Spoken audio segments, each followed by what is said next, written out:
ఓం విఘ్నేశ్వరాయ నమః. జనక మహారాజు వశిష్ఠ మహర్షితో ఇలా అన్నాడు. మీ కోరిక మేరకు నా రెండవ కూతురు ఊర్మిళను లక్ష్మణుడికి ఇచ్చి వివాహం చేస్తాను. ఈ రెండు వివాహాలు ఎల్లుండి ఉత్తర ఫల్గుని నక్షత్రంలో జరిపిస్తాను అన్నాడు. మహాదానందం అనుకున్నారంతా. సమావేశం ముగిసింది అన్నట్లుగా జనక మహారాజు లేచి నిల్చున్నాడు. విశ్వామిత్రుడు అతన్ని గమనించి కూర్చోమన్నట్లు కళ్ళార్పాడు. మహర్షి ఆదేశాన్ని శిరసావహించి జనక మహారాజు కూర్చున్నాడు. దశరథుడు వశిష్ఠులతో సంప్రదించి కూర్చున్న జనకునితో ఇలా అన్నాడు విశ్వామిత్రుడు. ఇక్ష్వాక విదేహ వంశాలు చాలా పవిత్రమైనవి, నిరుపమానాలు. మీ ఇద్దరి బాంధవ్యానికి మేమంతా మురిసిపోతున్నాము.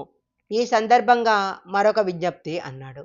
చెప్పండి మహర్షి అన్నాడు జనకుడు.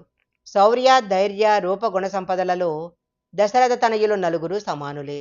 అలాగే సీతా ఉర్మిళతో పాటు నీ తమ్ముని పుత్రికలైన మాండవి శృతకీర్తులు కూడా సౌందర్యశీల సంపత్తిలో సమానులని విన్నాము.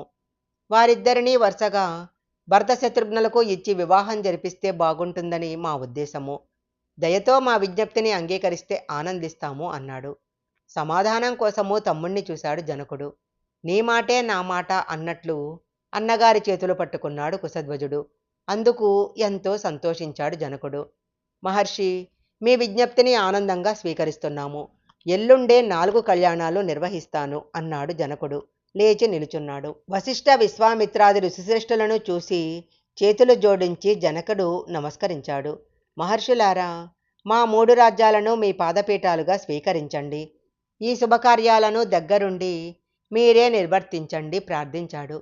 శుభమస్తు అన్నారు వశిష్ఠాది ఋషులు. అతన్ని ఆశీర్వదించారు. సెలవు తీసుకొని తమ్ముడు కుశధ్వజునితో సహా అక్కడి నుంచి నిష్క్రమించాడు. దశరథుడు కూడా విడిదికి చేరుకున్నాడు. నాందీ కార్యం జరిపించారు అక్కడ. ఇంతలో కైకేయి తమ్ముడు యుధాజిత్తు అక్కడికి చేరుకున్నాడు. తండ్రి కేకయ్యరాజు కోరిక మేరకు భరతుణ్ణి తోడుకొని వెళ్లేందుకు అతను ముందు అయోధ్యకు చేరుకున్నాడు. శుభవర్తమానం తెలిసిందక్కడ. దానితో మిథులకు ప్రయాణమై వచ్చాడు. బావగారి రాక తెలిసి పొంగిపోయాడు దశరథుడు. అతన్ని సన్మానించాడు.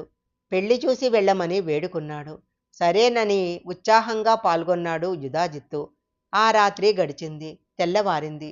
పిల్లల క్షేమం కోరి కొమ్ములకు బంగారు తొడుగులున్న 4 లక్షల పాడి ఆవులు దానం చేశాడు దశరథుడు. తరువాత దీక్షా కంకణాలు ధరించి పెళ్లి కుమారులైన 4 కుమారులను వెంటబెట్టుకొని వివాహ మండపానికి చేరుకున్నాడు. అప్పటికే అక్కడ వశిష్ఠ విశ్వామిత్రాది ఋషులు, మంత్రి సామంతులు, బంధువులు, హితులు ఆసీనులై ఉన్నారు. వశిష్ఠుణ్ణి సమీపించాడు జనకుడు. వివాహ విధులను నిర్వహించాల్సిందిగా వేడుకున్నాడు. అంగీకరించి విశ్వామిత్ర శతానందులతో సహా పెళ్లి పందిరిని ధూపదీపాలతో అలంకరించాడు వశిష్ఠుడు. అగ్నిని ప్రతిష్ఠించాడు. హోమం చేశాడు. సీతారామ కళ్యాణము ఉత్తర ఫల్గుని నక్షత్ర శుభముహూర్తములో సర్వాలంకార శోభితంగా ఉన్న సీతను కళ్యాణ కంకణధారి అయిన రాముని ఎదుట అగ్నిసాక్షిగా నిలిపారు. జనకుడు ఉల్లాసంగా ఇలా పలికాడు. రామ, నా కుమార్తె సీతను నీతో ధర్మపదాన ప్రవర్తించేందుకు స్వీకరించు. నీకు శుభం జరుగుతుంది. సీత చెయ్యి అందుకో.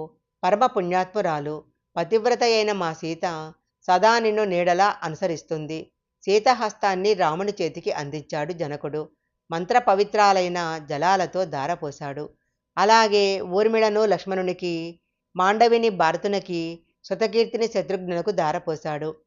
రాజకుమారులారా, శీలవంతులైన మీరు గుణవతులైన భార్యలతో ధర్మమూర్తులై సదా జీవించండి అని ఆశీర్వదించాడు. ఆకాశంలో దివ్యదుందుబులు మోగాయి. పూలవాన కురిసింది.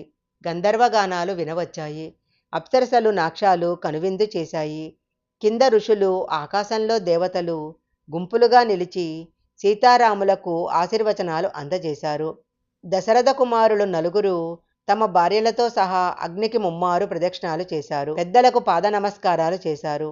వివాహ విధులు పూర్తవగా వధూవరులతో సహా దశరథుడు విడిదికి చేరుకున్నాడు. ఆ రాత్రి గడిచింది. తెల్లవారింది. రాముణ్ణి సమీపించాడు విశ్వామిత్రుడు. రామా, ఇక వెళ్ళొస్తాను అన్నాడు. తపస్సు చేసుకోవటానికి శిష్యులతో సహా హిమాలయాలకు వెళ్ళిపోతున్నాడు. గురువుగా కాదు, ఒక మిత్రుడిలా ఇన్ని రోజులు వెంట ఉన్నాడు. సకల శస్త్రాస్త్రాలు ధారపోశాడు. వంశాభివృద్ధిని కోరి దగ్గరుండి వివాహం జరిపించాడు. తననే కాదు, అన్నదమ్ములు 4 ఒక ఇంటి వాళ్లను చేశాడు.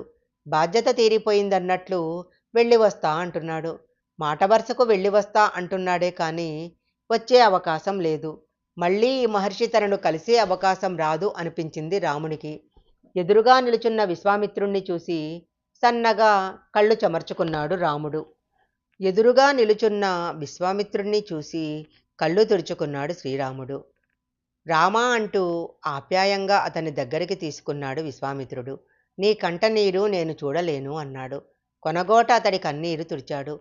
అంతలో దశరథ జనకులతో సహా పరివారమంతా అక్కడికి చేరుకుంది. సీత కూడా అక్కడికి వచ్చింది. ఆమెను దగ్గరికి పిలిచాడు. వచ్చి రాముని పక్కన తల వంచుకొని నిలుచుంది. దశరథుణ్ణి పిలిచాడు. దగ్గరగా వచ్చిన మహారాజుకి సీతారాముల్ని చూపించాడు. రాముణ్ణి నాకు ఒంటరిగా అప్పజెప్పావు.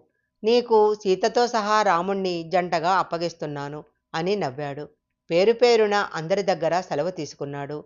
విశ్వామిత్రుడు ముందుకు నడవగా శిష్యగణం అతన్ని అనుసరించింది. కనుమరుగయ్యేంత వరకు మహర్షిని చూస్తూనే ఉన్నాడు రాముడు. ఇక కనిపించలేదు మహర్షి. అలా నిష్క్రమించిన విశ్వామిత్రునికి చేతులు జోడించి నమస్కరించాడు రాముడు.